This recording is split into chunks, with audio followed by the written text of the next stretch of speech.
ఈనాటి దీక్షా కార్యక్రమానికి విచ్చేసినటువంటి పెద్దలు పిసిసి అధ్యక్షులు మహేష్ కుమార్ గౌడ్ గారు, ఏఐసిసి జనరల్ సెక్రటరీ గారు, రాష్ట్ర ఇన్ఛార్జ్ వర్యులు రెస్పెక్టెడ్ మేడం మీనాక్షి నటరాజన్ గారు, అట్లాగే సెక్రటరీ ఏఐసిసి విశ్వనాథన్ గారు, గౌరవ పెద్దలు హనుమంతరావు గారు, గౌరవ మంత్రివర్యులు దామోదర్ నాగేశ్వర గారు, పొన్నం ప్రభాకర్ గారు, తుమ్మల నాగేశ్వరరావు గారు, వేదిక పెట్టినటువంటి వంశీచంద్ గారు, టీడబ్ల్యూసీ మెంబర్ గారు, ఈ యొక్క సభలో ఉన్నటువంటి గౌరవ పార్లమెంటు సభ్యులకు, శాసనసభ్యులకు, శాసన మండలి సభ్యులకు, ఇతర నాయకులకు, సీనియర్ కాంగ్రెస్ నాయకులకు అందరికీ, వివిధ హోల్లో ఉన్నటువంటి ప్రజలందరికీ కూడా, మీడియా మిత్రులందరూ కూడా హృదయపూర్వక నమస్కారం తెలియజేస్తూ, ఈ రోజున కేంద్ర ప్రభుత్వం మోడీ గారు సోనియా గాంధీ గారి పేరు, రాహుల్ గాంధీ పేరు ఈడీ ఛార్జ్ షీట్లో నమోదు చేయడం జరిగింది. ప్రతి చర్య వెనుక ఒక కారణం అంటూ ఉంటుంది. ఈ రోజున వీరిద్దరి గాంధీ కుటుంబ నాయకులు, కాంగ్రెస్ పార్టీ నాయకుల పేర్లు చేర్చినటువంటి ప్రధాన ఉద్దేశం, మొన్న జరిగినటువంటి పార్లమెంట్ ఎన్నికల్లో 2023లో అతి తక్కువ సీట్లతోటి, కేవలం 20 సీట్లతోటి కాంగ్రెస్ పార్టీ అధికారానికి రాలేకపోయింది.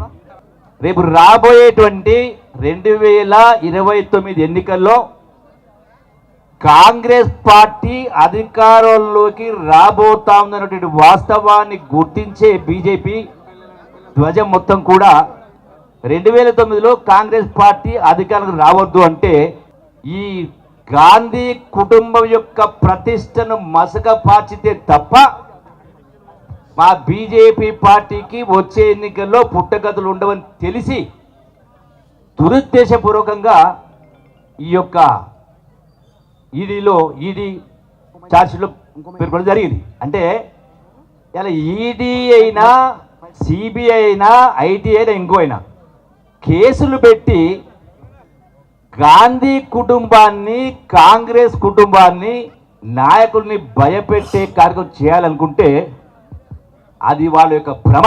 ఎందుకంటే తెలిసి కూడా అసలు మోతీలాల్ నెహ్రూ గారు స్వాతంత్ర సందర్భంలో, స్వాతంత్రం కోసం యావత్ ఆస్తిని మొత్తాన్ని కూడా సమాజానికి దారాదాత్యం చేసిన వ్యక్తి మోతీలాల్ నెహ్రూ. ఇందుకు నా పెద్దలు పిసి చెప్పినట్టుగా మోతీలాల్ నెహ్రూ గారు కూడా 9 సంవత్సరాలు జైల్లో ఉండి జాతి విముక్తి కోసం యావత్ జీవితాన్ని దారాదత్తం చేసిన వ్యక్తి.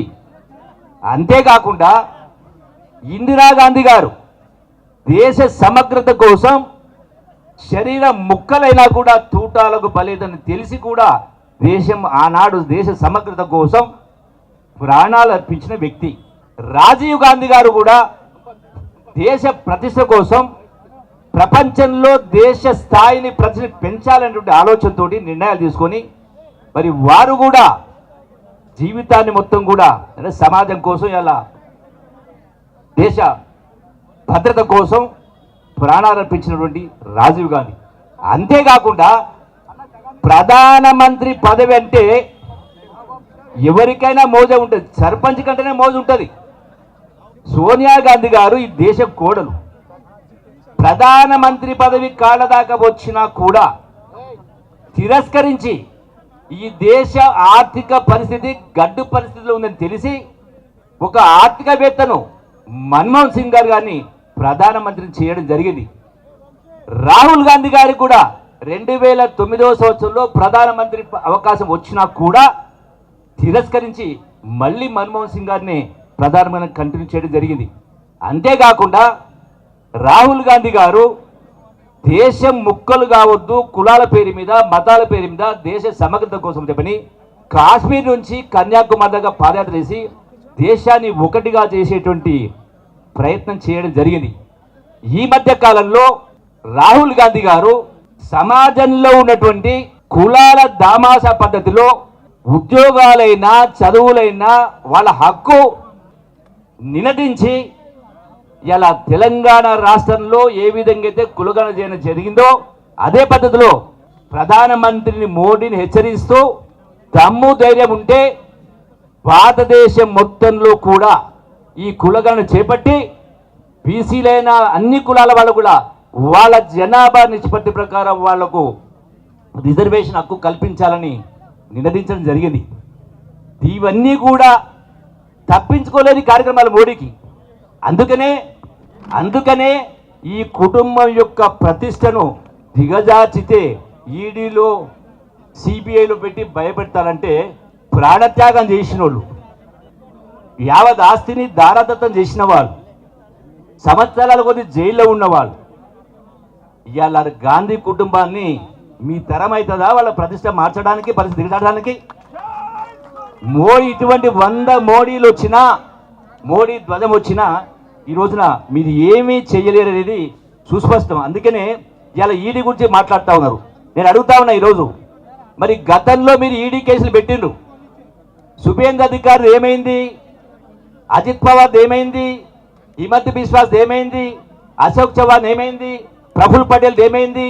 ఇట్లా ఎందరి మీదనో కేవలం లొంగ తీసుకోవాలని రాజకీయ కారణాలతోటి రాజకీయ లబ్ధి కోసం వ్యవస్థల్ని వాడుతూ ఉన్నారు, వ్యవస్థల్ని ధ్వంసం చేస్తూ ఉన్నారు. అందుకే ఈ రోజున కాంగ్రెస్ పార్టీ, ఇందిరా కుటుంబమైనా, గాంధీ కుటుంబమైనా, కాంగ్రెస్ నాయకులైనా, కార్యకర్తలైనా ఒక్క తాటిపైన సమస్య వచ్చినప్పుడు ఖచ్చితంగా ప్రతిఘటిస్తారు. మీ నుంచి కాదు ఏమీ చేయలేరు. ఖచ్చితంగా రాజ్యాంగాన్ని కాపాడుతూ, రాజ్యాంగం అంబేద్కర్ గారు చెప్పినటువంటి ఆశయాలకు, మహాత్మా గాంధీ ఆశయాలకు, గాంధీ కుటుంబం ఆశయాలకు ఖచ్చితంగా యావత్ కాంగ్రెస్ పార్టీ కట్టుబడి ఉంది. ఇటువంటి ఎన్ని బెదిరింపులు చేసినా లొంగే ప్రసక్తి లేదని చెప్పని నిర్ద్వందంగా ఈ యొక్క కేంద్ర ప్రభుత్వాన్ని ఖండిస్తూ, మోదీ గారి యొక్క చర్యలను ఖండిస్తూ ఖచ్చితంగా పోరాటం చేస్తాం. యావత్ కోట్లాది మంది ప్రజలు ఇందిర కుటుంబం, రాహుల్ కుటుంబం, సోనియా కుటుంబానికి అండగా ఉంటామని చెప్పని మరొకసారి మనవి చేసుకుంటూ సెలవు తీసుకుంటున్నాం. జై హింద్, జై కాంగ్రెస్, జై కాంగ్రెస్.